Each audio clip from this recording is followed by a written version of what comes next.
നമുക്കറിയാത്ത ഉമ്മൻചാണ്ടിയെ കുറിച്ച് പറയാനാണ് ഇന്ന് നമ്മോടൊപ്പം പി ടി ചാക്കോ ഉള്ളത്.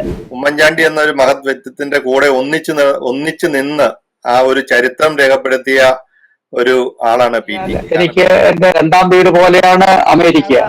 ഒബാമയ്ക്ക് കത്തെഴുതിയ കഥ ഏത് പുസ്തകത്തിലായിരുന്നു? ഇത്ര പ്രൗഢഗംഭീരമായ ഒരു സദസ്സിന് സമീപകാലത്തൊന്നും പുള്ളി അഭിസംബോധന ചെയ്തിട്ടില്ല എന്ന് പറഞ്ഞായിരുന്നു പ്രതിപക്ഷ നേതാവിന്റെ പ്രസംഗം. പുസ്തകമാണെങ്കിലും വിസ്മയ തീരത്ത് എന്നാണ് ആ പുസ്തകത്തിന്റെ പേര്. അതിവേഗം ബഹുദൂരം മുന്നോട്ട് പോയിക്കൊണ്ടിരിക്കുന്ന ഒരു നേതാവാണ്. ഞാൻ ഉമ്മൻചാണ്ടി സാറിനെ ഒരു വിസ്മയമായിട്ടാണ് തുടക്കം മുതൽ കണ്ടിട്ടുള്ളത്. 2004 ഞാൻ ഉമ്മൻചാണ്ടി സാറിന്റെ കൂടെ പ്രസ് സെക്രട്ടറി ആയിട്ട് ചുമതലയേൽക്കുന്നത്. ഉമ്മൻചാണ്ടിയുടെ കയ്യിൽ നിന്ന് സ്വീകരിക്കില്ല എന്ന് അഴീക്കോട് മാഷ് ഒരു പ്രഖ്യാപനം നടത്തി. ഒരാളെ കൊണ്ടുപോയി വളരെ വിദഗ്ധമായി കോർണർ ചെയ്യുക എന്ന് പറയുമല്ലേ.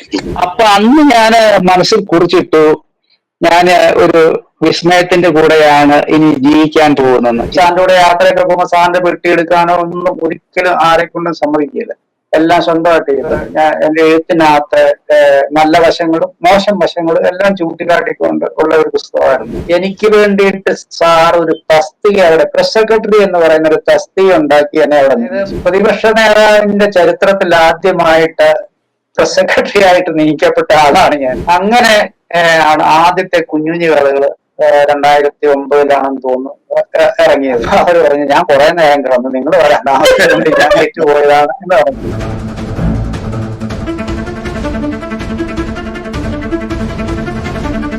നമസ്കാരം. വോക്കി ടോക്കിയുടെ മറ്റൊരു എപ്പിസോഡിലേക്ക് എല്ലാവർക്കും സ്വാഗതം. കേരളത്തിലെ ഏറ്റവും പ്രിയപ്പെട്ട നേതാക്കളിൽ ഒരാളായ ശ്രീ ഉമ്മൻചാണ്ടിയുടെ രാഷ്ട്രീയ ജീവിതത്തെയും ലെഗസിയെയും പകർത്തിയ ഒരു കൃതിയെക്കുറിച്ച് ചർച്ച ചെയ്യാനാണ് ഇന്നത്തെ ദിവസം ഞങ്ങൾ തിരഞ്ഞെടുത്തിരിക്കുന്നത്. മുൻ മുഖ്യമന്ത്രി ഉമ്മൻചാണ്ടിയെ മാറ്റി നിർത്തി ഒരു കേരളമില്ല എന്നാണ് പ്രതിപക്ഷ നേതാവ് ശ്രീ വി ഡി സതീശൻ വിസ്മയ തീരത്ത് എന്ന പുസ്തകം പ്രകാശനം ചെയ്തുകൊണ്ട് പറഞ്ഞത്. ശ്രീ ഉമ്മൻചാണ്ടിയുടെ അടുത്ത സഹായിയും മുൻ പ്രസ് സെക്രട്ടറിയുമായ പി ടി ചാക്കോ രചിച്ച വിസ്മയ തീരത്ത് എന്ന പുസ്തകം നേതാവിന്റെ പിന്നില് വ്യക്തിയെക്കുറിച്ചുള്ള അപൂർവ ഉൾക്കാഴ്ചകൾ നൽകുന്നു. അദ്ദേഹത്തിന്റെ അചഞ്ചലമായ സഹാനുഭൂതി, ഭരണപരമായ വൈഭവം, ജനങ്ങളുമായുള്ള ആഴത്തിലുള്ള ബന്ധം എന്നിവ നേരിട്ട് കണ്ട് അനുഭവിച്ച ആളെന്നുള്ള നിലയ്ക്ക് പി ടി ഈ പുസ്തകത്തിലൂടെ നമുക്ക് ശ്രീ ഉമ്മൻചാണ്ടിയെ കുറിച്ച് കൂടുതൽ കാട്ടിത്തരുന്നു. ഉമ്മൻചാണ്ടിയോടൊപ്പം ഔദ്യോഗികമായും അനൌദ്യോഗികമായും 2 ദശാബ്ദത്തോളം പ്രവർത്തിച്ച ചാക്കോയുടെ അനുഭവങ്ങളിലൂടെയും ഓർമ്മകളിലൂടെയും ഉമ്മൻചാണ്ടിയെ കൂടുതൽ ആഴത്തിൽ കണ്ടെത്താനുള്ള ശ്രമമാണ് പുസ്തകത്തിലുള്ളത്. വിവിധ അനുഭവങ്ങൾ, കേസുകൾ, രോഗം എന്നിവയെക്കുറിച്ചെല്ലാം നമുക്ക് ചോദിച്ചറിയാം. ആദ്യ പതിപ്പ് പ്രസിദ്ധീകരിച്ചതിന്റെ 7ാം നാൾ തന്നെ 3ാം പതിപ്പ് പുറത്തിറങ്ങി. തിരുവനന്തപുരം പ്രസ് ക്ലബിൽ നടന്ന ചടങ്ങിൽ പ്രതിപക്ഷ നേതാവ് ശ്രീ വി ഡി സതീശൻ പുസ്തകം പ്രകാശനം ചെയ്തു. സൂര്യ കൃഷ്ണമൂർത്തി ഏറ്റുവാങ്ങിയ പുസ്തകം DC ബുക്സ് ആണ് പബ്ലിഷ് ചെയ്യുന്നത്. ശ്രീ പി ടി ചാക്കോ ഇന്ന് അതിഥിയായി നമ്മോടൊപ്പം ഉണ്ടായിരിക്കുന്നതിൽ ഞങ്ങൾക്ക് സന്തോഷമുണ്ട്. അദ്ദേഹത്തിന്റെ കണ്ണുകളിലൂടെ ശ്രീ ഉമ്മൻചാണ്ടിയുടെ രാഷ്ട്രീയ യാത്രയിലെ നാഴികക്കല്ലുകൾ മാത്രമല്ല, അദ്ദേഹത്തിന്റെ മൂല്യങ്ങൾ, ശൈലി, ലെഗസി എന്നിവയെ രൂപപ്പെടുത്തിയ വ്യക്തിപരമായ നിമിഷങ്ങളും മനസ്സിലാക്കാൻ നമുക്ക് ശ്രമിക്കാം. എഴുത്തുകാരനും പത്രപ്രവർത്തകനും ഉമ്മൻചാണ്ടിയുടെ മുൻ പ്രസ് സെക്രട്ടറിയുമായ പി ടി ചാക്കോയ്ക്ക് സ്വാഗതം. ആദ്യത്തെ ജനസമ്പർക്ക പരിപാടിയും ഈ കാലഘട്ടത്തിൽ നടന്നു. ഉമ്മൻചാണ്ടി ജനമധ്യത്തിൽ ഉണ്ണാതെയും ഉറങ്ങാതെയും ചെലവഴിച്ച മണിക്കൂറുകൾ എണ്ണി ജനം അമ്പരന്നു. ഇതൊക്കെയാണ് നമ്മൾക്കറിയാവുന്നത്. നമ്മൾക്കറിയാത്ത ഉമ്മൻചാണ്ടിയെ കുറിച്ച് പറയാനാണ് ഇന്ന് നമ്മോടൊപ്പം പി ടി ചാക്കോ ഉള്ളത്. നമുക്ക് കടക്കാം ചർച്ചയിലേക്ക്. പി ടി സ്വാഗതം. പരീക്ഷ പറഞ്ഞ കാര്യങ്ങൾക്ക് അപ്പുറമായിട്ട് ഉമ്മൻചാണ്ടി എന്നൊരു മഹത് വ്യക്തിത്വത്തിന്റെ കൂടെ ഒന്നിച്ചു നിന്ന് ആ ഒരു ചരിത്രം രേഖപ്പെടുത്തിയ ഒരു ആളാണ് പി ടി. കാരണം പി ടിക്ക് നമ്മൾ പ്രവാസികളുമായിട്ട് വളരെ അടുത്ത ബന്ധമുണ്ട്. പ്രത്യേകിച്ച് അമേരിക്കയുമായിട്ട്, കാനഡയുമായിട്ട്. ഇവിടെ ഒത്തിരി പ്രവാസി സംഘടനകളിൽ അംഗവുമാണ് P T Chacko. P T Indo American press ക്ലബിന്റെ 3-4 കോൺഫറൻസിൽ പങ്കെടുക്കുകയും അതിന്റെ പരിപാടികളിൽ വളരെ കാര്യമായി പങ്കെടുക്കുകയും ചെയ്ത ഒരാളാണ്. കൂടാതെ വേൾഡ് മലയാളി കൗൺസിൽ, ഫൊക്കാന തുടങ്ങി ഇവിടുത്തെ എല്ലാ മലയാളി സംഘടനകളുടെയും ഒക്കെ തലപ്പത്തും അരങ്ങത്തും അണിയറയിലും ഒക്കെ പ്രവർത്തിച്ച ഒരാളാണ് അദ്ദേഹം. നമ്മള് PTയുടെ ഈ ഉമ്മൻചാണ്ടിയുടെ ഓർമ്മകൾ, കാരണം ഉമ്മൻചാണ്ടി എന്ന വ്യക്തിയെക്കുറിച്ച് കുറച്ചുകൂടി വളരെ വ്യാപകമായിട്ട് മനുഷ്യന്റെ മനസ്സുകളിലേക്ക്, അതായത് അദ്ദേഹത്തിന്റെ ശത്രുക്കളുടെ ഉള്ളുകളിലേക്ക് പോലും ചെന്നെത്താൻ പറ്റുന്ന ആ കഥകൾ, കുഞ്ഞുഞ്ഞു കഥകൾ തൊട്ട് PT എഴുതിയ 6 പുസ്തകങ്ങളല്ലേ, 6 പുസ്തകങ്ങൾ. അത് അദ്ദേഹത്തെ നമുക്കെല്ലാം സാധാരണ ഒരു മനുഷ്യന് അറിയാൻ പറ്റുന്ന ഇത്ര സരസമായി ഒരു മുഖ്യമന്ത്രിയുടെ ജീവിതത്തെ വിശദീകരിക്കുന്ന ഒരു കാര്യമാണ് ചെയ്തത്. ആ ഒരു ഇതിനെക്കുറിച്ചും ആ പുസ്തകത്തിന്റെ രചനയെക്കുറിച്ചും അതിന്റെ ഉമ്മൻചാണ്ടി എന്ന ഒരു വ്യക്തിയെക്കുറിച്ചും ഒക്കെ ഞങ്ങൾക്ക്, പ്രത്യേകിച്ച് പ്രവാസികൾക്ക്, ഞങ്ങള് അമേരിക്കയിലും കാനഡയിലും UK-യിലും ഓസ്ട്രേലിയയിലും ഒക്കെ ജീവിക്കുന്ന, അതായത് നാടുമായിട്ട് അഭേദ്യമായി ബന്ധം കീപ്പ് ചെയ്യുന്ന വലിയൊരു സമൂഹമാണ്. അവർക്കൊരു പ്രവാസിയുടെ സുഹൃത്ത് എന്ന നിലയിൽ PTക്ക് ഒന്ന് വിശദീകരിക്കുന്നത് നന്നായിരിക്കും. പ്രവാസികളുമായിട്ട്, പ്രത്യേകിച്ച് അമേരിക്കയുമായിട്ട് എനിക്ക് വളരെ അടുത്ത ബന്ധമുണ്ട്. ഈ പറഞ്ഞതുപോലെ പിന്നെ പൊക്കാനയുടെ പരിപാടികളില്, APCയുടെ പരിപാടികളില് ഒക്കെ ഞാൻ നിരന്തരം പങ്കെടുത്തിട്ടുണ്ട്. പിന്നെ അതിനകത്ത് അമേരിക്കയുമായിട്ടുള്ള മറ്റൊരു ബന്ധത്തിന്റെ ഒരു കാരണം എന്ന് പറയുന്നത്, എന്റെ മകൻ തന്നെ അവിടെ അമേരിക്കയിൽ പഠിക്കുകയും അവിടെ ജോലി മേടിക്കുകയും പിന്നെ അവിടെ കുടുംബസമേതം താമസിക്കുകയും ചെയ്തിട്ടുണ്ട്. അപ്പൊ ആ രീതിയിൽ ഒക്കെ പറഞ്ഞു കഴിഞ്ഞു കഴിഞ്ഞാൽ എനിക്ക് എന്റെ 2ാം വീട് പോലെയാണ് അമേരിക്ക. അപ്പോൾ ആ രീതിയിൽ വളരെ അഭേദ്യമായ ഒരു ബന്ധം എനിക്ക് ഈ പറയുന്ന അമേരിക്കയും കാനഡയും അതുപോലെ തന്നെ ഗൾഫ് രാജ്യങ്ങളും ഒക്കെ ആയിട്ടുണ്ട്. അവിടെയെല്ലാം എനിക്ക് കിട്ടിയ ഒരു സ്വീകാര്യത അല്ലെങ്കിൽ പ്രധാന കാരണം എന്ന് പറഞ്ഞു കഴിഞ്ഞു കഴിഞ്ഞാൽ ഉമ്മൻചാണ്ടി സാറിന്റെ അരികു പറ്റി നിൽക്കുന്ന ഒരാൾ, അപ്പോൾ ആ തീരത്ത് നിൽക്കുന്ന ഒരാൾ എന്ന നിലയ്ക്കുള്ള ഒരു പരിഗണനയാണ് എനിക്ക് എപ്പോഴും കിട്ടിയിട്ടുള്ളത്. അത് ഈ പുസ്തകത്തിന്റെ സ്വീകാര്യതയും അത് തന്നെയാണ്.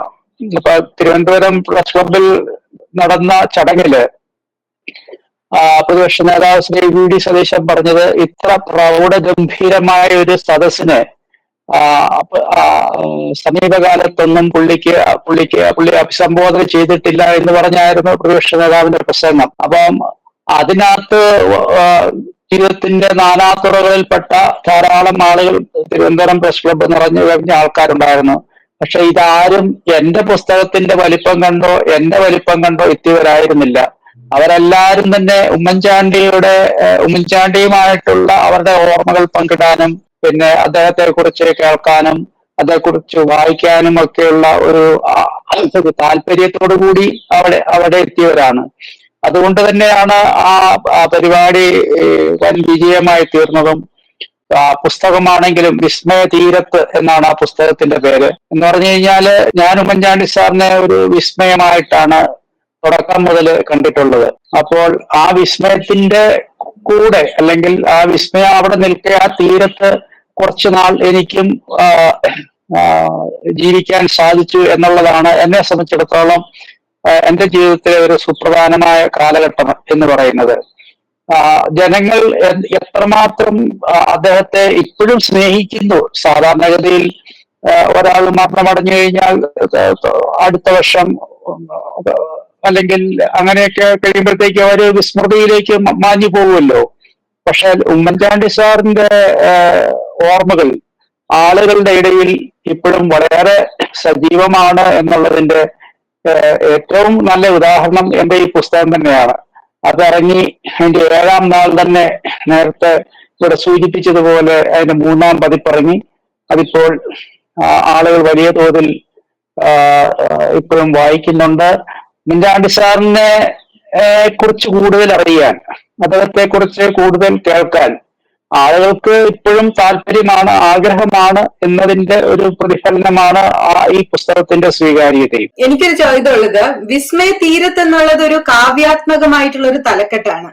ഇപ്പോ PT ഇപ്പൊ പറഞ്ഞു, PTക്ക് ഇപ്പോ ഉമ്മൻചാണ്ടി സാർ എന്ന് പറഞ്ഞ ഒരു വിസ്മയമാണ്. അത് എല്ലാവർക്കും തന്നെ ഉമ്മൻചാണ്ടി സാർ എന്ന് പറഞ്ഞ ഒരു വിസ്മയം തന്നെയാണ്. കാരണം അതിവേഗം ബഹുദൂരം മുന്നോട്ട് പോയിക്കൊണ്ടിരിക്കുന്ന ഒരു നേതാവാണ് അദ്ദേഹം. ഇല്ലാതിരുന്നിട്ടും ഇന്ന് നമുക്ക് ശ്രീ VD സതീശൻ പറഞ്ഞതുപോലെ തന്നെ കേരളത്തിലെ അനിഷേധ്യനായ ഒരു നേതാവാണ്, ഒരു വിസ്മയം തന്നെയാണ്.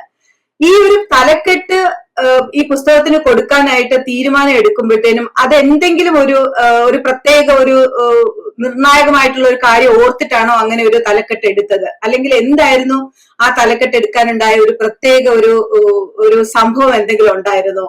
അതെന്താണ് അങ്ങനെ തലക്കെട്ടെടുക്കാൻ കാരണം? പിന്നെ അല്ലെങ്കിൽ ഈ വിസ്മയ തീരത്തെന്ന് എഴുതാൻ പ്രേരിപ്പിച്ച എന്തെങ്കിലും ഒരു പ്രത്യേക നിർണായക നിമിഷമോ അങ്ങനെ എന്തെങ്കിലും ഉണ്ടായിരുന്നോ PTക്ക്? 2004 ഞാൻ ഉമ്മൻചാണ്ടി സാറിന്റെ കൂടെ പ്രസ് സെക്രട്ടറി ആയിട്ട് ചുമതല ഏൽക്കുന്നത്. അന്ന് ഞാൻ PRDയിലെ ഏറ്റവും ജൂനിയർ ആയിട്ടുള്ള ഒരു ഓഫീസറാണ്. സാധാരണഗതിയിൽ ഒരിക്കലും ഒരു ജൂനിയർ ഓഫീസർക്ക് അങ്ങനെയുള്ള ഒരു തസ്തികയിലേക്ക് ഒരിക്കലും ഒരു നിയമനം കിട്ടത്തില്ല. പക്ഷെ ആകസ്മികമായിട്ട് അദ്ദേഹം എന്നെ നിയമിച്ചു. എനിക്ക് തന്നെ ഇതെന്ത് ജോലിയാണെന്നൊന്നും അറിയില്ലാതെ ഞാൻ അവിടെ ചെല്ലുന്നു. ഉമ്മൻചാണ്ടി സാറിനെ കുറിച്ച്, ഞാൻ കോട്ടയംകാരനാണെങ്കിലും ഉമ്മൻചാണ്ടി സാറിനെ കുറിച്ച് അങ്ങനെ വലിയ അദ്ദേഹത്തെ ഞാനന്ന് ദീപിക പത്രത്തിൽ കുറെ നാളെ ജോലി ചെയ്തിരുന്നു. ആ കാലഘട്ടത്തിൽ ഉമ്മൻചാണ്ടി സാറിനെ ഇന്റർവ്യൂ ഒക്കെ ചെയ്തിട്ടുണ്ട്. പക്ഷെ അങ്ങനെ വലിയൊരു അടുത്ത ഒരു ബന്ധമൊട്ടില്ലതാണ്. അങ്ങനെയൊക്കെയുള്ള ഒരു സാഹചര്യത്തിൽ ഞാൻ അദ്ദേഹത്തിന്റെ കൂടെ, അപ്പൊ അതായത് എനിക്ക് അദ്ദേഹത്തെ കുറിച്ച് ഒരു സാധാരണക്കാരന് അറിയാവുന്നതിനപ്പുറമുള്ള ഒരു അറിവൊന്നും ഇല്ലാതിരിക്കുന്ന ഒരു സാഹചര്യത്തിലാണ് എന്നെ അദ്ദേഹത്തിന്റെ പ്രസ് സെക്രട്ടറി ആയിട്ട് നിയമിച്ചത്. അപ്പൊ ചെന്ന് ഒരു 2 ദിവസം 3 ദിവസം കഴിഞ്ഞപ്പോഴാണ് നമുക്ക് അവിടെ ഒരു വിവാദം ഉണ്ടായി. അതായത് ആ വർഷത്തെ എഴുത്തച്ഛൻ പുരസ്കാരം അഴീക്കോട് മാഷിനായിരുന്നു. അപ്പൊ അഴീക്കോട് മാഷ് ഗവൺമെന്റ് അനൗൺസ് ചെയ്തു, ഗവൺമെന്റിന്റെ ഏറ്റവും വലിയ പുരസ്കാരമാണ് എഴുത്തച്ഛൻ പുരസ്കാരം എന്ന് പറയുന്നത്. അന്ന് തന്നെ അതിന് 1 ലക്ഷം രൂപ സമ്മാനത്തുകയുള്ളതാണ്. അപ്പം ആ പക്ഷെങ്കില് തൊട്ടടുത്ത ദിവസം എഴുത്തച്ഛൻ പുരസ്കാരം താൻ ഉമ്മൻചാണ്ടിയുടെ കയ്യിൽ നിന്ന് സ്വീകരിക്കില്ല എന്ന് അഴീക്കോട് മാഷ് ഒരു പ്രഖ്യാപനം നടത്തി. അത് യഥാർത്ഥത്തിൽ ഗവൺമെന്റിന് അല്പം ക്ഷീണം ചെയ്ത ഒരു പരിപാടിയാണ്. അപ്പൊ 2-3 ദിവസമായിട്ടുള്ളൂ. എന്റെ ആദ്യത്തെ അസൈൻമെന്റ് തന്നെ അഴീക്കോട് മാഷിനൊരു മറുപടി കൊടുക്കണം എന്നുള്ളതായിരുന്നു. അപ്പൊ നമ്മുടെ ഒരു പത്രപ്രവർത്തക, അപ്പൊ അന്ന് അദ്ദേഹം അത് സ്വീകരിക്കില്ല എന്ന് പറഞ്ഞതിന്റെ കാരണം അവിടെ കോഴിക്കോട് ഒരു ജയിൽ വളപ്പിനോടനുബന്ധിച്ചുള്ള ഒരു കെട്ടിടം ഉദ്ഘാടനം ചെയ്യാൻ ഉമ്മൻചാണ്ടി സാർ സമ്മതിച്ചിരുന്നു. അപ്പം ഈ കെട്ടിട നിർമ്മാണ ചട്ടങ്ങളുടെ വയലേഷൻ നടത്തിയാണ് പൂർത്തിയാക്കിയത്. അതുകൊണ്ട് മുഖ്യമന്ത്രി അത് ഉദ്ഘാടനം ചെയ്യാൻ പാടില്ല, അതൊരു തെറ്റായ സന്ദേശം സമൂഹത്തിന് നൽകുമെന്നുള്ളതായിരുന്നു അഴീക്കോട് മാഷിന്റെ വാദം. അപ്പം ഞാനതിനകത്ത് സമർത്ഥിക്കാൻ ശ്രമിച്ചത് അത് ചട്ടലംഘനം ഒന്നും നടന്നിട്ടില്ല, അത് എല്ലാ മാനദണ്ഡങ്ങളും നിയമങ്ങളും പാലിച്ചുകൊണ്ട് നടന്ന ഒരു നിർമ്മാണമാണ് എന്ന് സമർത്ഥിക്കാനാണ് എന്റെ പത്രപ്രവർത്തക ബുദ്ധിയിൽ എനിക്ക് തെളിഞ്ഞത്. അപ്പൊ ഞാൻ ആ രീതിയിൽ കളക്ടറിൽ നിന്നും മറ്റും വിശദാംശങ്ങൾ തേടി ഒരു ഡ്രാഫ്റ്റുമായിട്ട് അവിടെ ചെയ്യുന്നു. സാർ അപ്പം പതിവ് പോലെ സാർ വലിയൊരു ആൾക്കൂട്ടത്തിന്റെ നടുവിലാണ്. ഉമ്മൻചാണ്ടി സാറിന്റെ ഒക്കെ ഉള്ള പ്രത്യേക കഴിവെന്ന് പറഞ്ഞു കഴിഞ്ഞാൽ അവർ വായിക്കുകയല്ല, അവർ ജസ്റ്റ് ഒന്ന് സ്കാൻ ചെയ്യത്തേ ഉള്ളൂ. ഇങ്ങനെ ഒന്ന് ഓടിച്ചു നോക്കും. ഇങ്ങനെ ഓടിച്ചു നോക്കുമ്പോൾ തന്നെ അവർക്ക് അതിന്റെ ഒരു ക്രക്സ് അവർക്ക് അന്നേരം ഇമ്മീഡിയറ്റ്ലി അവർക്കത് കിട്ടും. അപ്പൊ സാറിങ്ങനെ ഓടിച്ച് ആൾക്കൂട്ടത്തിന് ഇടയ്ക്ക് വെച്ച് നിന്നാണ് ഇതൊക്കെ പുള്ളി നോക്കുന്നത്. എന്നിട്ട് ആൾക്കൂട്ടത്തെ വഴഞ്ഞു മാറ്റിക്കൊണ്ട് അവിടെ പോയി കസേരയിൽ പോയിരുന്നു. ഞാനും അവിടെ അടുത്ത് നിൽക്കുകയാണ്. അപ്പൊ അത് ഞാൻ എഴുതിയതിനിടയ്ക്ക് ഒരു 3 സെന്റൻസ് എഴുതി ചേർത്തു. അതിനകത്ത് പറയുന്നത്, എഴുത്തച്ഛൻ പുരസ്കാരം ഏറ്റവും അർഹമായ കൈകളിലാണ് ഇത്തവണയും എത്തുന്നത് എന്ന് ഞാൻ വിശ്വസിക്കുന്നു. അതുകൊണ്ട് തന്നെ എന്റെ കയ്യിൽ നിന്ന് അഴീക്കോട് മാഷ് അത് വാങ്ങാൻ ബുദ്ധിമുട്ടാണെങ്കിൽ വേറെ ആരുടെ കയ്യിൽ നിന്ന് ഇത് വാങ്ങും എന്ന് പറഞ്ഞാൽ അതനുസരിച്ച് ഞാൻ ഏർപ്പാട് ചെയ്യാം. 1. 2, ഇനി മറ്റ് എന്തെങ്കിലും ബുദ്ധിമുട്ടുണ്ടെങ്കിൽ ഈ അവാർഡ് ഞാൻ മാഷിന്റെ വീട്ടിൽ എത്തിച്ചു കൊള്ളാം. അതുകൊണ്ട് ഈ പുരസ്കാരം എന്ത് വില കൊടുത്താണെങ്കിലും അങ്ങ് സ്വീകരിക്കണം എന്നാണ് ഞാൻ ആഗ്രഹിക്കുന്നത്, കേരളത്തിലെ ജനങ്ങൾ ആഗ്രഹിക്കുന്നത്. അങ്ങനെ 2-3 സെന്റൻസേ ഉള്ളൂ. അപ്പൊ അതായത് എന്തായാലും ആ കത്തയച്ചു. അഴീക്കോട് മാഷ് ഇമ്മീഡിയറ്റ് ആയിട്ട് അതിന് പോസിറ്റീവായിട്ട് റെസ്പോണ്ട് ചെയ്തു. അദ്ദേഹം അവാർഡ് സ്വീകരിച്ചു. ഇതിപ്പോഴും സെക്രട്ടേറിയറ്റിലെ ധർമ്മ ഹാളിൽ വെച്ചാണ് ഈ എഴുത്തച്ഛൻ പുരസ്കാരം കൊടുക്കുന്നത്. അഴീക്കോട് മാഷ് കോഴിക്കോട് നിന്ന് വന്ന് തൃശ്ശൂരിൽ നിന്ന് വന്ന് എഴുത്തച്ഛൻ പുരസ്കാരം ദർബാർഹാളിൽ നടന്ന വർണ്ണശബളമായ ചടങ്ങിൽ സ്വീകരിച്ചു. ഞാൻ സാറിനെ കുറിച്ച് കുറെ നല്ല വാചകങ്ങളൊക്കെ പറഞ്ഞു. അതുകൂടാതെ അന്നത്തെ 1,00,000 രൂപ അദ്ദേഹം മുഖ്യമന്ത്രിയുടെ ദുരിതാശ്വാസ നിധിയിലേക്ക് സംഭാവന ചെയ്യുകയും ചെയ്തു.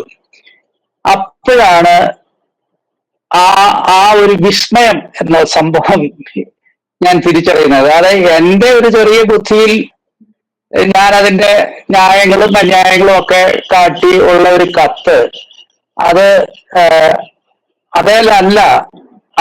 അദ്ദേഹം അഴീക്കോട് മാഷ് വീണത് ഈ സാറിന്റെ ഈ മറുപടിയിലാണ്. അതായത് ആരുടെ കയ്യിൽ നിന്ന് വാങ്ങും എന്ന് പറഞ്ഞാൽ ആ ആളെ ഞാൻ ഏർപ്പാട് ചെയ്യാം.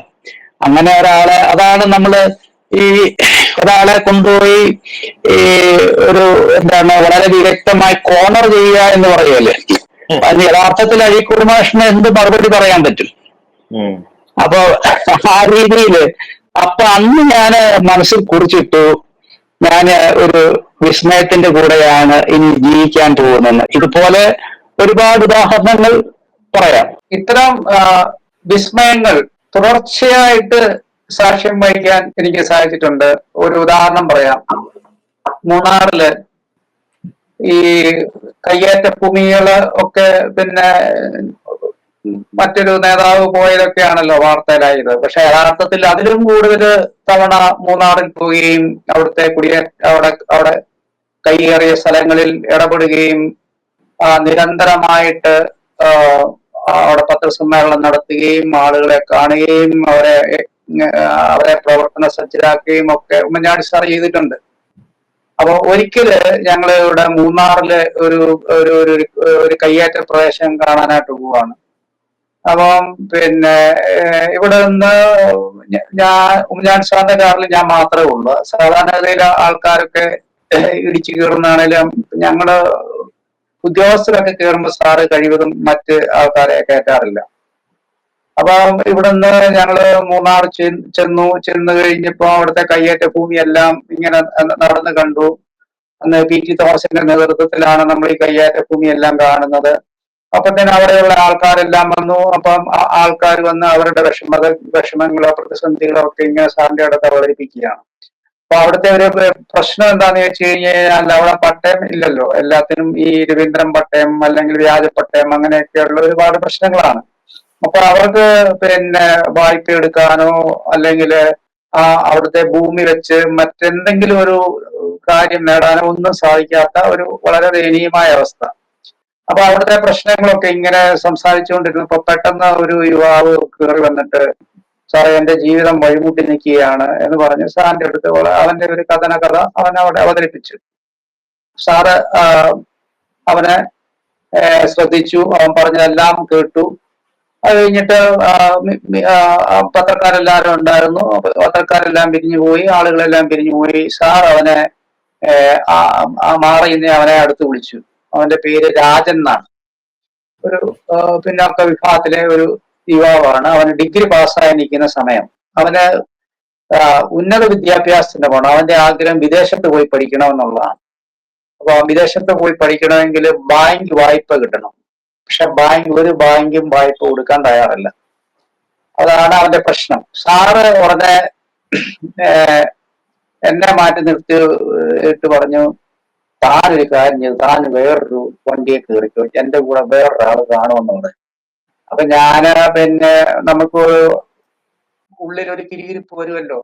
ഇങ്ങോട്ട് വന്നിട്ട് നമ്മളെ പകുതി വഴിയിൽ ഉപേക്ഷിച്ചു പോയി വേറൊരു വണ്ടി ഉണ്ടെന്നാ പോലും. പിന്നെ അപ്പൊ ഞാൻ ഓർത്തോ ഏതെങ്കിലും വലിയ VIP ആരെങ്കിലും ഇതിനകത്ത് കയറാൻ കാണും എന്നൊക്കെ പറഞ്ഞ് നമ്മളിങ്ങനെ തിരിച്ചു പോരാനായിട്ട് സജ്ജമാകുമ്പം സാറ് വിളിച്ചു കയറ്റിയത് ഈ രാജൻ എന്ന് പറയുന്ന ഈ പയ്യനെയാണ്. അവന്റെ വീട് അവിടെ അടുത്താണ്. അവനോട് പോയി അത്യാവശ്യം ഡ്രസ്സൊക്കെ എടുത്തുകൊണ്ട് പോകാം, നമ്മൾ തിരുവനന്തപുരത്തിന് പോവാന്നും പറഞ്ഞ് എന്നെ പുറത്താക്കിയിട്ട് സാറ് ഇവനെ കയറ്റി. അവർ രണ്ടുപേരും കൂടെ അവിടെ നിന്ന് കോട്ടയത്ത് വന്നു. അപ്പൊ തന്നെ സന്ധ്യയായിരുന്നു. കോട്ടയത്ത് വന്നു. കോട്ടയം ഗസ്റ്റ് ഹൗസിൽ സാർ താമസിക്കുന്നു. അതിനടുത്ത് തന്നെ ഒരു മുറി അവനെടുത്തു കൊടുത്തു. അവനെ അവിടെ കിടത്തി ഭക്ഷണമൊക്കെ കൊടുത്തു. എന്നിട്ട് അത് രാവിലെ കോട്ടയത്ത് നിന്ന് അവർ രണ്ടുപേരും കൂടെ പിന്നെ സ്റ്റേറ്റ് കാറിൽ വിട്ടുപോരുകയാണ്. തിരുവനന്തപുരത്ത് വന്നു. ഒരു 7-8 ആകുമ്പോഴത്തേനും അവിടെ റവന്യൂ മന്ത്രിയുടെ വീട്ടില് സാർ ഇതിനെ കൊണ്ട് പോവുക. അവിടെ ചെന്നു റവന്യൂ മന്ത്രിയെ കണ്ടു. എന്നിട്ട് ഇതിന്റെ വിഷയങ്ങളൊക്കെ അവിടെ അവതരിപ്പിച്ചു. ഇതാണ് പിന്നെ ഇവന് ലോൺ എടുക്കാൻ പറ്റുന്നില്ല, അപ്പൊ അതിനകത്ത് സഹായിക്കണം, അതാണ് സാറിന്റെ ആവശ്യം.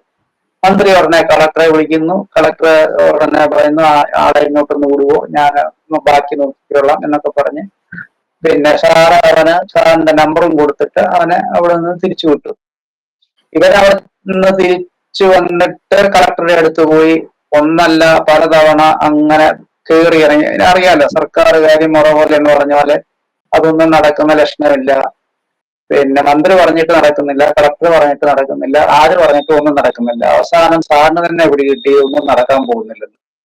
പിന്നെ സാറ് ഇവിടുന്ന് ഒരു സ്വകാര്യ വ്യക്തിയിൽ നിന്ന് ഒരു 10 ലക്ഷം രൂപ ആ സ്വകാര്യ വ്യക്തിയിൽ നിന്ന് സമാഹരിച്ച് പിന്നെ അവിടുന്ന് ഇവിടുന്ന് ഒക്കെ ആയിട്ട് കുറച്ച് പൈസയും കൂടെ മേടിച്ചാണ് അവനെ UK പറഞ്ഞു വിട്ടത്. UK പോയി അവൻ MSc അവിടെ ചെയ്തു. അത് കഴിഞ്ഞിട്ട് അവനവിടെ അയർലൻഡിൽ ഇപ്പോൾ നല്ലൊരു കോർപ്പറേറ്റ് കമ്പനിയിൽ ജോലി ചെയ്യുകയാണ്. അവനെല്ലാ ദിവസവും എന്ന് പറഞ്ഞ പോലെ സാറിനെ വിളിക്കും. ഇപ്പൊ തിരക്കൊക്കെ അവനാകെ വേണ്ടത് സാറിന്റെ ശബ്ദമുണ്ട്. സാറിന്റെ ശബ്ദം വളരെ ഫീബിളായപ്പോഴും വിളിക്കുമായിരുന്നു. അപ്പൊ അങ്ങനെ പിന്നെ അതിനെയൊക്കെ നമുക്കൊരു വിസ്മയം എന്നല്ലേ പറയാൻ പറ്റത്തുള്ളൂ. കാരണം സാധാരണഗതിയില് ഏതൊരു നേതാവും ചെയ്യുന്ന ഒരു പരാതിയൊക്കെ എഴുതി മേടിച്ച് അത് ആ വഴി കൊടുത്ത് അങ്ങനെ അങ്ങ് പോവുകയാണ്. ഇതങ്ങനെയല്ല. സാറിന്റെ ഒരു സ്വഭാവം എന്ന് പറഞ്ഞു കഴിഞ്ഞാൽ സാറിന്റെ അടുത്ത് ഒരു പ്രശ്നം വന്നു കഴിഞ്ഞു കഴിഞ്ഞാൽ പിന്നെ ആ പ്രശ്നം സാറിന്റെയാണ്. അത് പരാതിക്കാരന്റെ പോലുമല്ല. പരാതിക്കാരൻ അതൊന്നും കൊടുത്തിട്ട് അവന് സുഖമായിട്ടും പോയാൽ മതി. പക്ഷെ സാർ അതിന്റെ പിന്നാലെ നടന്ന് നീറ് നിൽക്കുന്ന പോലെ നടന്നു അതെങ്ങനെയെങ്കിലും ഏതെങ്കിലും രീതിയിൽ സാധിക്കുമെങ്കിൽ സാധിച്ചു കൊടുക്കും. അതാണ് സാറിന്റെ ഒരു പ്രത്യേകത എന്ന് പറയുന്നത്. അതിപ്പം സാധാരണഗതിയില് നേതാക്കന്മാരൊക്കെ ചെയ്യുന്നത് ഇപ്പൊ ഒരു വലിയൊരു മുതലാളിയോ അല്ലെങ്കിൽ നമുക്ക് എന്തെങ്കിലും പ്രയോജനം കിട്ടുന്നോ അവരുടെ കാര്യത്തിലൊക്കെ ചിലപ്പം ഈ ഒരു ഇൻസിസ്റ്റൻസ് പലപ്പോഴും കാണിക്കുമായിരിക്കും. പക്ഷെങ്കിൽ ഒരു പ്രതിഫലവും കിട്ടുകയില്ല എന്ന് ഉറപ്പുള്ള ഒരു കാര്യത്തിന് വേണ്ടിയിട്ട് വേറെ ഒരു പാവപ്പെട്ടവന് വേണ്ടിയിട്ട് അല്ലെങ്കിൽ ഒരു പട്ടികജാതിക്കാരന് വേണ്ടിയിട്ട് അങ്ങനെയുള്ള ഒരാൾക്ക് വേണ്ടിയിട്ട് ജീവിതത്തിന്റെ ഒരു നല്ല സമയം ജീവിതം മുഴുവൻ തന്നെ അങ്ങനെ മാറ്റിവെച്ച ഒരു വിസ്മയകരമായ ജീവിതമായിരുന്നു സാറിന്റെ. അതുകൊണ്ടാണല്ലോ ഉമ്മൻചാണ്ടി സാറിനെ എല്ലാവരും ഓർത്തിരിക്കുന്നതും അദ്ദേഹത്തെ ഇതുപോലെ ഒരു മഹത്വവൽക്കരിക്കുന്നതിന്റെ കാരണം അത് തന്നെയാണല്ലോ. പക്ഷെ ഈ ഒന്നാമത്തെ പുസ്തകം കഴിഞ്ഞിട്ട് ബാക്കിയുള്ള പുസ്തകങ്ങളുടെ രചനകളൊക്കെ ഏത് കാലഘട്ടത്തിലായിരുന്നു? അത് പിന്നെ 2004, 2006 വരെയാണ് ഞങ്ങളുടെ ആദ്യത്തെ ഒരു കാലഘട്ടം എന്ന് പറയുന്നത്. അന്ന് മുഖ്യമന്ത്രിയായിരിക്കുന്ന സമയമാണ്. അന്ന് നമ്മള് ആക്ച്വലി പെർഫോം ചെയ്യാനുള്ള ഒരു സമയമൊന്നുമില്ല. ഒരു 1.25 വർഷം ഉള്ളു കഷ്ടിച്ച്. അപ്പോഴത്തേനും നമ്മൾ ഇലക്ഷനിലേക്ക് പോയി. അപ്പൊ അതിനിടയ്ക്ക് കുറെ വിവാദങ്ങളൊക്കെ ഉണ്ടായിരുന്നു. കുഞ്ഞാലിക്കുട്ടിയുടെ ഒരു വലിയൊരു വിവാദം ഉണ്ടായി. പിന്നെ അങ്ങനെ പല വിവാദങ്ങളും ഒക്കെ പെട്ട് ഒരു പെർഫോമൻസിനുള്ള അവസരം കിട്ടിയിട്ടില്ല. എങ്കിൽ പോലും അതിനിടയ്ക്ക് ജനസമ്പർക്ക പരിപാടി ചെയ്തു. പിന്നെ ഒരു 100 ദിന പരിപാടിയൊക്കെ നടത്തി. പിന്നെ സ്മാർട്ട് സിറ്റി കൊണ്ടുവരാനായിട്ട് ശ്രമിച്ചു. പക്ഷെ ഇതെല്ലാം ഇപ്പോഴത്തേന് കോൺഗ്രസിൽ ഒരു പിളർപ്പുണ്ടായി. അപ്പൊ ആകെ വിവാദത്തിൽ മുങ്ങിക്കിടക്കുകയാണ്. ഒരടി മുന്നോട്ട് വെക്കുമ്പോ 2 അടി പുറകോട്ട് ഇറങ്ങേണ്ട അവസ്ഥ. അപ്പോഴാണ് ഞാൻ എന്നാൽ ഈ സാറ് ചെയ്ത കാര്യങ്ങളൊക്കെ പിന്നെ മീഡിയയിലൊന്ന് എത്തിക്കുക എന്ന് കരുതി ഞാൻ അദ്ദേഹത്തിന്റെ ജീവചരിത്രം 2006 ഓക്കെ ആദ്യത്തെ പുറന്നിട്ടുള്ളതെന്ന് എന്ന് പറഞ്ഞ പുസ്തകം 2006 പ്രസിദ്ധീകരിച്ചു. പക്ഷെ അന്ന് അതിന് വലിയ ഹൈപ്പൊന്നും കിട്ടിയില്ല. കാരണം എന്താ വെച്ച് കഴിഞ്ഞാൽ ഞാൻ ഈ സർക്കാർ ഉദ്യോഗസ്ഥനായതുകൊണ്ട് അപ്പൊ തന്നെ ഇലക്ഷൻ വിജ്ഞാപനം വന്നു. അപ്പം നമുക്ക് സർക്കാർ ഉദ്യോഗസ്ഥർക്ക് പിന്നെ ഇലക്ഷൻ വിജ്ഞാപനം വന്നു കഴിഞ്ഞാൽ ഇത്ര വല്ല ആക്ടിവിറ്റീസും ചെയ്യാൻ പാടില്ല. അപ്പം അത് പ്രശ്നമാകുന്നതുകൊണ്ട് നമ്മള് പിന്നെ ഒരു ചടങ്ങൊന്നും വെക്കാതെയാണ് ഈ പുസ്തകം ഇറക്കിയത്. അതായിരുന്നു എന്റെ ആദ്യത്തെ പുസ്തകം. അത് ആദ്യത്തെ പുസ്തകം സാറ് ഭയങ്കര തിരക്കിനകത്തായതുകൊണ്ട് ഈ പറയുന്ന പോലെ സാറിന്റെ ജീവിതത്തിലാണെങ്കിലും സാറിന് അതൊന്നും വായിച്ചു നോക്കാനോ അങ്ങനെയൊന്നും ഒരിക്കലും ഒരു സമയം കിട്ടിയിട്ടില്ല. പിന്നെ ഒരിക്കല് പിന്നെ സാറ് പറയും ഇന്ന് നമുക്ക് നോക്കാമെന്നും പറഞ്ഞ് എന്നെ വിളിച്ചോണ്ട് പോകും. പ്രാവശ്യം കോട്ടയത്തേക്ക് പോകുമ്പം ഇന്ന് നമ്മള് ട്രെയിനിൽ ഇരുന്ന് ഇത് മുഴുവൻ നോക്കിയിട്ടേ ഉള്ളൂ പറഞ്ഞ് ഞങ്ങള് പോവുകയാണ്. അപ്പൊ ഒരു ഒരു ഞാനിടയ്ക്ക് ഒരുപാട് ഫോൺ കോളും പിന്നെ വരുന്നവരും പോകുന്നവരും ഒക്കെ വന്ന് സാറിനെ കാണുകയൊക്കെ ചെയ്യുമല്ലോ. അപ്പം ഒരു കുറച്ചങ്ങ് പ്രോഗ്രസ് ചെയ്തു, ഒരു 10-15 പേജ് വായിച്ച് കാണുമായിരിക്കും. അപ്പോഴത്തേക്കും ഈ ബ്രേക്ക്ഫാസ്റ്റ് വന്നു. സാറിന് ഈ മസാല ദോശയൊക്കെ ഇഷ്ടമാണെന്ന് തോന്നുന്നു. അപ്പൊ എന്തായാലും സാറിന് ഈ മസാല ദോശയും പിന്നെ ഇതിന്റെ ഈ സാമ്പാറും എല്ലാം കൂടെ കൂടിയാണല്ലോ വരുന്നത്. അപ്പൊ ഈ മസാല ദോശ എടുത്ത് മടിയിലോട്ട് വെച്ച് ഇപ്പം പുള്ളിയുടെ ഒരു സ്വഭാവം വെച്ച് കഴിഞ്ഞാൽ നമ്മളാരും അഴിച്ചു കൊടുക്കുന്നൊന്നും, ഈ സാമ്പാറും മസാല ദോശയുടെ കൂടെ വരുന്ന ഈ സാമ്പാറൊക്കെ ഉണ്ടല്ലോ ഈ ഒരു പ്ലാസ്റ്റിക് കൂടിനകത്ത്, അതൊന്നും അത് അഴിക്കാൻ സത്യം പറഞ്ഞു കഴിഞ്ഞാൽ നമുക്കും വലിയ പാടാണ്. അപ്പൊ ആരെയും സഹായിക്കാന്ന് വെച്ച് കഴിഞ്ഞാൽ സാർ സമ്മതിക്കില്ല, എല്ലാം സാറിന് തന്നെ ചെയ്യണം. സാറിന്റെ കൂടെ യാത്രയൊക്കെ പോകുമ്പോൾ സാറിന്റെ പെട്ടിയെടുക്കാനോ ഒന്നും ഒരിക്കലും ആരെ കൊണ്ടും സമ്മതിക്കില്ല, എല്ലാം സ്വന്തമായിട്ട് ചെയ്യത്തുള്ളൂ. അങ്ങനെ ഈ സാമ്പാർ ഇങ്ങനെ സാറ് ഇങ്ങനെ ഒരു പേന കയ്യിൽ വെച്ച് വേറൊരു ഫോണ് ചെയിലൊക്കെ വെച്ചുകൊണ്ട് ഇത് ഇങ്ങനെ അഴിച്ചെടുക്കുന്നതിനിടയ്ക്ക് ഇത് മൊത്തം പിന്നെ അങ്ങ് തുറന്ന് ദേഹത്തോട്ട് മൊത്തം അങ്ങ് വീണു. നമ്മുടെ ഡ്രാഫ്റ്റയിലും എല്ലാം വീണ്. പിന്നെ എല്ലാരും ഇങ്ങനെ മുഖ്യമന്ത്രിയല്ലേ, എല്ലാരും ഇങ്ങനെ ഗൺമാന്മാരൊക്കെ ഇങ്ങനെ വരണ്ട് നിൽക്കുകയാണ്, എന്തേലും പറയുമോ എന്നൊക്കെ. സാറ് കൂളായിട്ട് എണീറ്റ് പോയി, പിന്നെ പോയി അവിടെ വാഷ്റൂമിൽ പോയി മുണ്ടും ഷർട്ടിലും ഒക്കെ, വേറെ ഷർട്ടും മുണ്ടൊന്നും ഇല്ലായിരുന്നു, അതെല്ലാം കഴുകി തിരിച്ചവിടെ വന്ന് എന്റെ ഡ്രാഫ്റ്റ് മൊത്തം സാമ്പാറിനകത്ത് കുളിച്ചറിയിട്ടുണ്ട്. അങ്ങനെ അന്നത്തെ വായനയും കുറവായി. അങ്ങനെയൊക്കെയാണ് ആ പുസ്തകം പൂർത്തിയാക്കിയത് 2006. പിന്നെ പക്ഷെ അതിനകത്ത് എന്നിട്ട് നമ്മുടെ ഈ അഴീക്കോട് മാഷുമായിട്ട് അന്ന് നമ്മള് ഈ കത്തും ഇടപാടും ഒക്കെ നടത്തി ഞാനും അഴീക്കോട് മാഷുമായിട്ട് ഒരു അല്പം അടുപ്പമായിരുന്നു. അപ്പം അഴീക്കോട് മാഷിനോട് ഞാനിങ്ങനെ ഒരു പുസ്തകം എഴുതുന്നുണ്ട്, അതിനൊരു അവതാരിക എഴുതി തരണമെന്നും പറഞ്ഞ് ഞാൻ പുള്ളിക്ക് അയച്ചു കൊടുത്തു. പുള്ളി ഒരു മനോഹരമായ ഒരു അവതാരിക എഴുതി തന്നത് മാത്രമല്ല, പുള്ളി എനിക്ക് പേഴ്സണലായിട്ടൊരു കത്തും അയച്ചു. അതിനകത്ത് എന്റെ എഴുത്തിനകത്ത് നല്ല വശങ്ങളും മോശം വശങ്ങളും എല്ലാം ചൂണ്ടിക്കാട്ടിക്കൊണ്ട് ഉള്ള ഒരു പുസ്തകമായിരുന്നു. അപ്പൊ അഴീക്കോട് സാറിന്റെ അങ്ങനെ ഒരു പ്രയോജനം നമുക്ക് കിട്ടി. അങ്ങനെ ആ 2006 അവസാനിച്ചു. അത് കഴിഞ്ഞ് സ്വാഭാവികമായിട്ടും പിന്നെ എന്റെ ടേമും കഴിയാണല്ലോ, ഞാൻ ഡിപ്പാർട്ട്മെന്റിലേക്ക് തിരിച്ചു പോകണം. അപ്പൊ ഞങ്ങൾക്ക് അന്ന് സാറ് വീട്ടിൽ വെച്ച് ഞങ്ങൾക്കൊരു ചെറിയൊരു ടീ പാർട്ടി പോലെ അന്നത്തെ സ്റ്റാഫിനെല്ലാം കൂടെ തന്നു. കാരണം ഞങ്ങളെല്ലാവരും അവരവരുടെ പേരന്റ് ഡിപ്പാർട്ട്മെന്റിലേക്ക് മറന്നല്ലേ. അപ്പൊ അവിടെ ചെന്ന് കഴിഞ്ഞ് ഞങ്ങളെല്ലാം പോകാനായിട്ട് ഗുഡ് ബൈ ഒക്കെ പറഞ്ഞിറങ്ങുമ്പോൾ സാർ എന്നെ വിളിച്ച് മാറ്റി നിർത്തിയിട്ട് പറഞ്ഞു, എന്താ പരിപാടിയൊക്കെ എങ്ങനെയാ? അപ്പൊ ഞാൻ പറഞ്ഞു ഡിപ്പാർട്ട്മെന്റിൽ തിരിച്ചു പോകണം. അപ്പൊ സാർ പറഞ്ഞു ഞാൻ പറഞ്ഞിട്ട് പിന്നെ റിക്വസ്റ്റ് കൊടുത്താൽ മതി എന്ന് പറഞ്ഞു. അപ്പൊ അതിന്റെ അർത്ഥം എന്താണെന്ന് എനിക്ക് അന്നേരം പിടികിട്ടില്ല. കാരണം എന്താണെന്ന് വെച്ച് കഴിഞ്ഞാൽ പ്രതിപക്ഷ നേതാവിന്റെ കൂടെ എനിക്ക് സ്കോപ്പേ ഇല്ല. കാരണം അവിടെ പ്രസ് സെക്രട്ടറി എന്ന് പറയുന്ന ഒരു പോസ്റ്റ് ഇല്ല, അതുവരെ ഒരു പ്രതിപക്ഷ നേതാവിന് മീഡിയ നോക്കാൻ ആളില്ല. അതുകൊണ്ട് എനിക്ക് അവിടെ യാതൊരു സ്കോപ്പും ഇല്ല. അപ്പൊ പക്ഷെങ്കിൽ അത് കഴിഞ്ഞിട്ട് ഒരാഴ്ചക്കുള്ളില് അവരുടെ മറ്റേ പ്രതിപക്ഷ നേതാവിന്റെ സ്റ്റാഫിനെ നിശ്ചയിച്ചു. അങ്ങനെ നിശ്ചയിച്ചു കഴിഞ്ഞപ്പം എനിക്ക് വേണ്ടിയിട്ട് സാർ ഒരു തസ്തിക അവിടെ പ്രസ് സെക്രട്ടറി എന്ന് പറയുന്ന ഒരു തസ്തിക ഉണ്ടാക്കി എന്നെ അവിടെ നിയമിച്ചു. അതായത് പ്രതിപക്ഷ നേതാവിന്റെ ചരിത്രത്തിൽ ആദ്യമായിട്ട് പ്രസ് സെക്രട്ടറി ആയിട്ട് നിയമിക്കപ്പെട്ട ആളാണ് ഞാൻ. അത് പിന്നെ അതിനെ ഇനി മറികടക്കാൻ ആർക്കും പറ്റത്തില്ല. അപ്പൊ അത് കഴിഞ്ഞിട്ട് പിന്നെ സാറിന്റെ കൂടെ പ്രതിപക്ഷ നേതാവിന്റെ കൂടെ ഇങ്ങനെ തുടർന്നു. അപ്പൊ ആക്ച്വലി ഗവൺമെന്റിലുള്ള അത്രയും വർക്കുകളോട് നമുക്ക് പ്രതിപക്ഷ നേതാവിന്റെ അവിടെ ഇല്ല. അവിടെ കൂടുതലും നമ്മള് ഗവൺമെന്റിനെ അറ്റാക്ക് ചെയ്യുക, പിന്നെ മുഖ്യമന്ത്രിക്കും മന്ത്രിമാർക്കും കത്ത് എഴുതുക. അങ്ങനെ എഴുതിയ കത്തുകളെല്ലാം കൂടെ കൂട്ടി വെച്ച് കഴിഞ്ഞാൽ തന്നെ ഒരു പുസ്തകത്തിനുള്ള സ്കോപ്പ് ഉണ്ട്.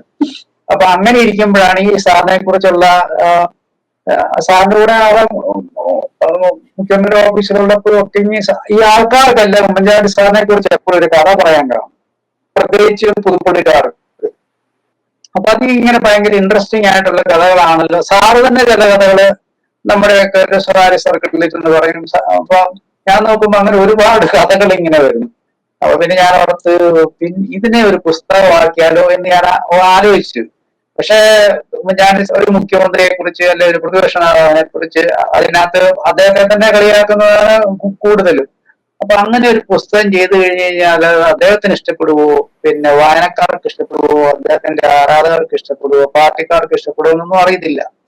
എന്തായാലും സാറിനോട് തന്നെ ആദ്യം ചോദിച്ചു, ഞാൻ ഇങ്ങനെ ഈ കഥകളെല്ലാം സമാഹരിച്ച് ഒരു പുസ്തകമാക്കി ഇറക്കിയാലോ എന്ന് ഇങ്ങനെ ചോദിച്ചു. അപ്പൊ സാറ് പറഞ്ഞു അതിന് എനിക്ക് കുഴപ്പമൊന്നുമില്ല. ഞാൻ പറഞ്ഞ സാധന കളിയാകുന്നൊക്കെ ഉണ്ടാവും, അതിനും എനിക്ക് കുഴപ്പമൊന്നുമില്ല. പക്ഷെ ആരെയും നമ്മൾ മനഃപൂർവ്വം ഹർട്ട് ചെയ്യരുത്. പിന്നെ പേരുകളൊക്കെ കഴിവതും ഒഴിവാക്കുകയൊക്കെ ചെയ്യാമെങ്കിൽ അത് നല്ലതാണെന്ന് പറഞ്ഞു. എന്തായാലും അങ്ങനെ ആണ് ആദ്യത്തെ കുഞ്ഞുഞ്ഞു കഥകള് 2009 തോന്നുന്നു ഇറങ്ങിയത്. അപ്പം സാറ് ഇതിനകത്തെ ബഹുഭൂരിപക്ഷം കഥാപാത്രങ്ങളും സാറുമായിട്ട് അടുത്ത ബന്ധമുള്ളവരും ഒക്കെയാണ്. പിന്നെ പുതുപ്പള്ളിക്കാര് കുറെ പേരുണ്ട് അതിനകത്ത്. ഒരാഴ്ച ഈ പുസ്തക പ്രകാശനം കഴിഞ്ഞപ്പോഴത്തേക്കും ഇതിനകത്തെ ഒരു കഥാപാത്രം സാറിന്റെ അടുത്ത് വന്ന് പൊട്ടിത്തെറിച്ചു. അപ്പൊ സാറ് ഓർത്തു അയാളുടെ കഥ പറഞ്ഞത് കൊണ്ടായിരിക്കും. ഇയാളുടെ കഥ എന്താണെന്ന് ചോദിച്ചു കഴിഞ്ഞാല്, ഇയാളുടെ പുതുപ്പള്ളിക്കാരൻ, ഇയാൾക്ക് എങ്ങനെയെങ്കിലും ഉമ്മൻചാണ്ടി സാറിനെ ഒന്ന് വീട്ടിൽ കൊണ്ടുപോകണം. ഇടയ്ക്കിടയ്ക്ക് സാർ ചെല്ലുന്നതാണ്, എന്നാലും ഇടയ്ക്ക് ഒന്നുകൂടെ കൊണ്ടുപോകണം. അതിന് വേണ്ടിയിട്ട് പുള്ളി എന്ന് അവന്റെ അമ്മ വളരെ ഗുരുതരാവസ്ഥയിലാണ്, അത്യാവശ്യമാണ്, അമ്മയുടെ ആഗ്രഹമാണ് സാറ് വീട്ടിൽ വരണം എന്ന് പറഞ്ഞ് സാറിനെ ധരിപ്പിച്ച് എന്തായാലും അവരുടെ ഒരു വലിയ ആഗ്രഹമല്ലേ എന്ന് കരുതി സാർ അവിടെ ചെല്ലുമ്പോഴത്തേനും ഇവരവിടെ മുറ്റം തൂത്തുകൊണ്ട് നിൽക്കുകയാണ്. അപ്പൊ സാറ് കളിച്ചിട്ട് എന്താ പണിയാ കാണിച്ചേ, അവർക്കൊരു കുഴപ്പമില്ലാത്ത സ്ത്രീയല്ലേ. ഉടനെ ഇയാള് ആ അമ്മയോട് ചൂടായി, ഏതാളെ നിങ്ങളോട് ഞാൻ ഇവിടെ കിടക്കണമെന്ന് പറഞ്ഞിട്ട് നിങ്ങൾ എന്തിനാ ഏറ്റു പോയാ? അവര് പറഞ്ഞു ഞാൻ കുറെ നേരം കിടന്നു, നിങ്ങൾ വരാൻ ഞാൻ ഏറ്റു പോയതാണ് എന്ന് പറഞ്ഞു. അപ്പൊ ആ കഥാപാത്രം വന്ന് സാറിനോട് വന്ന് ബഹളം വെച്ചു. അപ്പൊ സാറ് അടുത്തു അവന്റെ കഥ പറഞ്ഞുകൊണ്ടുള്ള വിഷമായിരിക്കും എഴുതിയപ്പോഴത്തേന് സാറ് അപ്പൊ എന്നെ അടുത്ത് വിളിച്ചിട്ട് പറഞ്ഞു, ഒരു ഞാൻ പിന്നെ സാറിനറിയില്ലല്ലോ എന്താ വന്നിരിക്കുന്നതെന്ന്. ഞാൻ അന്നേ പറഞ്ഞില്ല ആളുകളുടെ പേരൊന്നും കൊടുക്കരുത് എന്ന്. എന്തിനായി പുള്ളി, അതുകൊണ്ടല്ല ഇയാള് ചൂടായെന്ന്. ഉടനെ ഇവൻ വന്ന് പൊട്ടിത്തെറിച്ചയാളെന്ന് പറയും. എന്റെ സാറേ അതാണ് എന്റെ പ്രശ്നം, സാർ എന്റെ പേര് പറഞ്ഞില്ല, സാറ് ഒരു പുതുപ്പള്ളിക്കാരെന്ന് മാത്രമാണ് പറഞ്ഞത്. അങ്ങനെയൊക്കെയാണ്. ഒബാമയ്ക്ക് കത്തെഴുതിയ കഥ ഏത് പുസ്തകത്തിലായിരുന്നു?